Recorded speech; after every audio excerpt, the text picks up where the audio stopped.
For parents, navigating the world of AI and how children can appropriately use that can be so hard. Yeah, so KCU Associate Professor of Health Service Psychology, Dr. Sarah Getch, joins us this morning with some helpful tips for parents and really, I think, all of us. Good morning, Dr. Getch. Good morning. It's good to have you here. We know that AI can be a quick source for answers, but how does it interfere with our ability to kind of handle decision-making and things like that? I think the problem occurs when instead of thinking for ourselves, we let AI think for us. Yeah. And so we see that playing out in schools with kids, for example, when instead of using this as a tool to supplement learning, they're using it to do all of the thinking for them, and that can be a big problem. And can you give us an example, like not to put you on the spot, Yes. but like what's an example of like, okay, this may be too much relying on AI versus this is how I can help, you know, use it as a tool. Yes, now I want to preference this for any kids who are listening, that you should defer to your teacher as to what the rules are. Yes.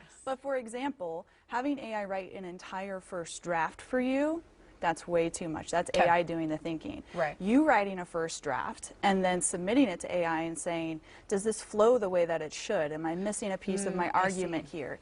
That could be a really good use of AI. Yeah, and teachers have to be good at this now, how to spot it. I'll relate a funny story. I hope nobody minds. One of my kids, they had an assignment, like write a 3-page paper on your favorite movie or a cool movie you saw. So this one kid turned in a paper on that movie, The Big Short, you know, about the housing crisis.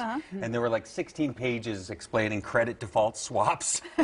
And so the teacher was like, I don't think a 15-year-old can write 15 pages on a credit default swap. Yeah, that's a little too impressive. But the teachers, they do have to know how to spot it now. Yes, yeah. It's the formatting for me. That's usually how I can spot if somebody's using AI. Oh yeah, it's What is some of the telltales? Like? So formatting is a big one because it will use certain kinds of language. Number one, it will use dashes, it bolds things, it underlines things, and that you just normally wouldn't see in academic writing. And so when that pops up, I think, okay, here we go. Wow.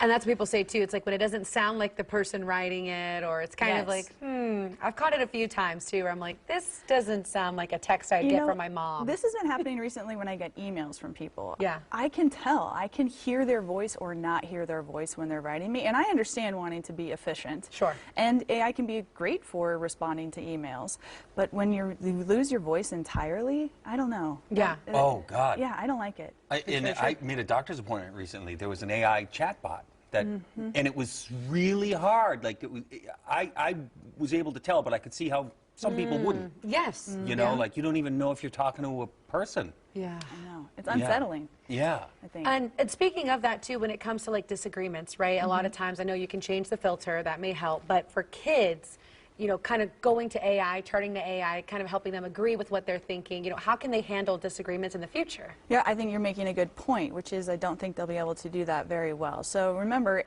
all AI wants to do is flatter you, agree with you, and keep you engaged so that it can collect your data and then sell that data. I think it's really important that we all keep that in mind, especially as parents and as users. Why are we engaging with this entity, and what are they using our information for? But when something just agrees with you and just flatters you and tells you you're so smart, that's the best idea that they've ever heard, then when you go out into the real world and there's some pushback there, it feels unsafe, it feels uncomfortable, and then they might withdraw even further from social interaction, which is not what we want. No. Yeah, because they're like, why would I talk to people who disagree with me? Right. Like AI chatbot thinks I'm awesome. They said I was right. Yeah, about everything. But in practice, it's those disagreements that really push us to learn something new, learn something new about somebody else, about ourselves.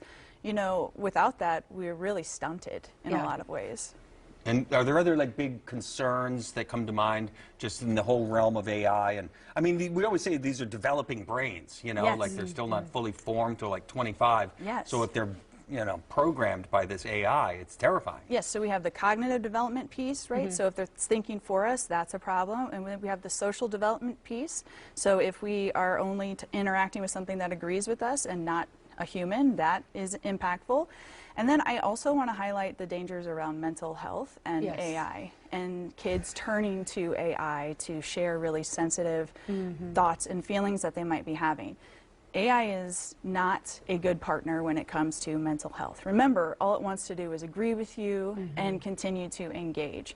And there have been instances, unfortunately, where we've had adolescents complete suicide after engaging with AI, and because of that agreement factor. So we have to be very clear with our children about what AI is for and what it is not for, be very transparent about that with them, and create guardrails, because right now we don't have any. Yeah. Exactly. It starts with that conversation. Yes. Dr. Getch, it was so great to have you here on the show, and we really appreciate you being on here because, I mean, this is a topic that I feel like we're going to be addressing quite a bit. More and more. Exactly. I agree. Yeah. Yeah. All right, thanks, Yeah. Dr. Getch. Yeah, All right. thank you.